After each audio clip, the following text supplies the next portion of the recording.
नमस्ते फ्रेंड्स। स्वागत है आपका जनरल नॉलेज की एक अनदर इम्पोर्टेंट वीडियो में। आज की इस वीडियो में हमने भारत के भूगोल से संबंधित जनरल नॉलेज के क्वेश्चंस कवर किए हैं जो कि आपके एग्जाम के लिए काफ़ी इंपॉर्टेंट रहने वाले हैं। तो इस वीडियो को कंप्लीट देखिएगा। चलिए वीडियो शुरू करते हैं। आज का पहला सवाल। दक्षिण भारत की गंगा किस नदी को कहा जाता है? और इसका सही जवाब है कावेरी नदी। कावेरी नदी पश्चिमी घाट के ब्रह्मगिरी पर्वत से निकली है और यह नदी कर्नाटक और तमिलनाडु राज्य में बहती है। इसकी लंबाई लगभग 800 किलोमीटर है। अब यहाँ पे आपके पास दो सवाल हैं और उसके दो जवाब हैं। पहला, दक्षिण भारत की गंगा किस नदी को कहा जाता है? तो आपका जवाब होगा कावेरी नदी। और दूसरा, कावेरी नदी का उद्गम स्थल कौन सा है? तो यहाँ पे आपका जवाब होगा ब्रह्मगिरी पर्वत। अगला सवाल ले लेते हैं। दक्षिण भारत की सबसे ऊंची चोटी कौन सी है? सही जवाब है अन्नाई मुड़ी। अन्नाई मुड़ी भारत के पश्चिमी घाट की पर्वतमाला का एक पर्वत है। यह केरल के एर्नाकुलम जिला और इडुक्की जिला में स्थित है। अन्नाई मुड़ी दक्षिण भारत की सबसे ऊंची चोटी। अगला सवाल ले लेते हैं। गंगा नदी का उद्गम स्थल कौन सा है? सही जवाब है गंगोत्री। गंगोत्री में गंगा जी का एक मंदिर है जिसकी ऊंचाई लगभग समुद्र तट से 3042 मीटर है। गंगा भारत और बांग्लादेश में मिलकर कुल मिलाकर 2510 किलोमीटर की दूरी तय करती है। तो गंगा नदी जो कि भारत की एक महत्वपूर्ण नदी है। अगला सवाल ले लेते हैं। खारे पानी की सबसे बड़ी झील कौन सी है? खारे पानी की सबसे बड़ी झील, सही जवाब है सांभर झील। सांभर झील जो कि राजस्थान में जयपुर नगर के समीप स्थित है और यह झील समुद्र तट से 1200 फुट की ऊंचाई पर स्थित है। खारे पानी की सबसे बड़ी झील और इस झील से काफी ज्यादा मात्रा में नमक का उत्पादन भी किया जाता है। तो काफी महत्वपूर्ण झील है हमारे भारत के लिए।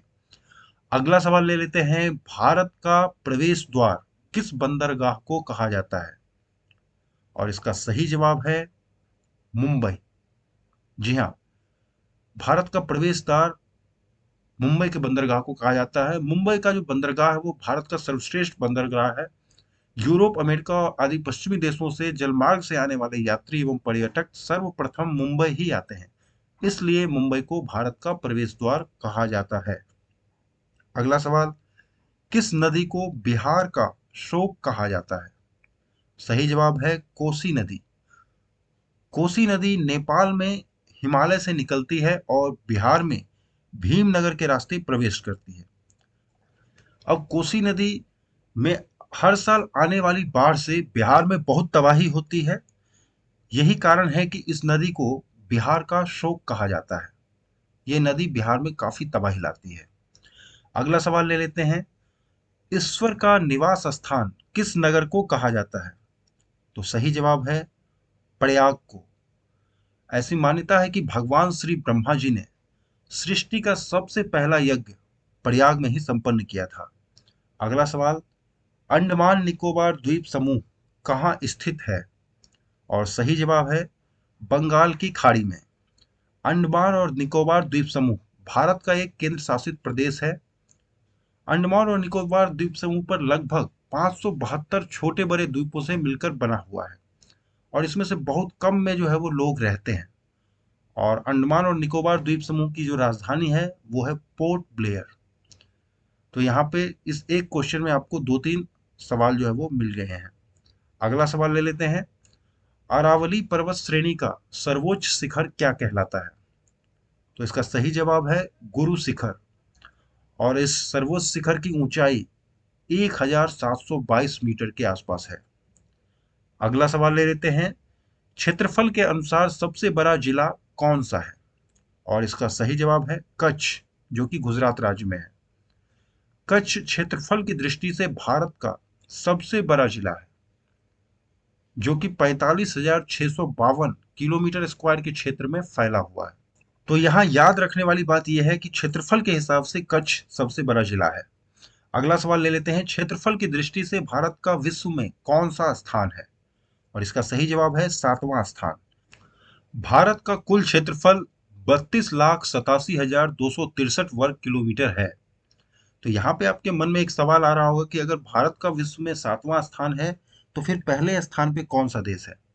तो सही जवाब है रूस, जिसका क्षेत्रफल 1,70,98,242 वर्ग किलोमीटर है। अगला सवाल ले लेते हैं, दक्षिणी भारत के पठारी प्रदेशों को कौन सी नदी दो भागों में विभाजित करती है? दक्षिणी भारत के पठारी प्रदेशों को कौन सी नदी दो भागों में विभाजित करती है? और इसका सही जवाब है नर्मदा नदी, जिसे कि रेवा के नाम से भी जाना जाता है। नर्मदा नदी भारतीय उपमहाद्वीप की 5वीं सबसे बड़ी नदी है और इसे मध्य प्रदेश की जीवन रेखा भी कहा जाता है। तो इस एक सवाल में आपको 2-3 सवालों के आंसर्स मिल गए होंगे। अगला सवाल ले लेते हैं, 5 नदियों की भूमि किसे कहा जाता है? 5 नदियों की भूमि पंजाब को कहा जाता है और ये पांचों नदियों के नाम हैं ब्यास, झेलम, चिनाब, रावी और सतलज। अगला सवाल ले लेते हैं, भारत और पाकिस्तान के बीच चलने वाली रेलगाड़ी कौन सी है? तो इसका सही जवाब है समझौता एक्सप्रेस और थार एक्सप्रेस। समझौता एक्सप्रेस 22 जुलाई 1976 को अटारी से लाहौर के बीच शुरू हुई थी। समझौता एक्सप्रेस अटारी बाघा के बीच केवल 3 किलोमीटर का रास्ता तय करती है। और दूसरा है थार एक्सप्रेस। तो थार एक्सप्रेस पाकिस्तान में कराची एवं भारत में जोधपुर शहरों को आपस में जोड़ने का काम करती है। अगला सवाल ले लेते हैं, नीलगिरी की पहाड़ियां किस राज्य में स्थित है? तो इसका सही जवाब है तमिलनाडु, कर्नाटक और केरल में। 3 राज्यों में ये पहाड़ी स्थित है। और इस पहाड़ी की जो सबसे ऊंची चोटी है उसका नाम है डोडा बेट्टा और जिसकी कुल ऊंचाई 2,637 मीटर है। हमारा अगला सवाल है, भारत का कौन सा राज्य सबसे अधिक राज्य की सीमाओं को स्पर्श करता है? तो इसका सही जवाब है उत्तर प्रदेश। और उत्तर प्रदेश राज्य से बिहार, झारखंड, छत्तीसगढ़, मध्य प्रदेश, हरियाणा, राजस्थान, हिमाचल प्रदेश, उत्तराखंड और दिल्ली, इन राज्यों की सीमाएं स्पर्श करती हैं। तो अगर यहाँ पे आपसे पूछा जाए कि उत्तर प्रदेश राज्य से कितने राज्यों की सीमा स्पर्श करती है, तो आपका जवाब होगा 9 राज्य। जी हाँ, आप बिहार, झारखंड, छत्तीसगढ़, मध्य प्रदेश, हरियाणा, राजस्थान, हिमाचल प्रदेश, उत्तराखंड और दिल्ली, जो कि एक केंद्र शासित प्रदेश है, कुल मिलाकर 9 राज्यों की सीमा को ये राज्य की सीमा स्पर्श करती है। अगला सवाल है, भारत का सबसे बड़ा चिड़ियाघर कौन सा है? और इसका सही जवाब है अरीनगर अन्ना जूलॉजिकल पार्क। चेन्नई के कांचीपुरम में स्थित यह जू लगभग 1300 एकड़ में फैला है। अरीनगर अन्ना जूलॉजिकल पार्क भारत का सबसे बड़ा चिड़ियाघर। अगला सवाल है, यह भी चिड़ियाघर से है, भारत का सबसे पुराना चिड़ियाघर कौन सा है? तो इसका सही जवाब है जूलॉजिकल गार्डन कोलकाता। कोलकाता जो कि पश्चिम बंगाल में है, वहां पे ये गार्डन स्थित है। इसकी स्थापना वर्ष 1875 में की गई थी और इसे अलीपुर जू तथा कोलकाता जू के नाम से भी जाना जाता है। तो फ्रेंड्स, उम्मीद करता हूं आज का ये वीडियो आपके लिए एक बार फिर से काफ़ी यूजफुल रहा होगा। इस चैनल पे मैं इसी तरह की वीडियोस लाता रहता हूं, तो अगर आप चैनल पे पहली बार आए हैं तो चैनल को सब्सक्राइब कर लीजिएगा और अगर वीडियो अच्छी लगी हो तो वीडियो को लाइक कर दीजिएगा। मिलते हैं नेक्स्ट वीडियो में, तब तक के लिए पढ़ते रहिए, मस्त रहिए।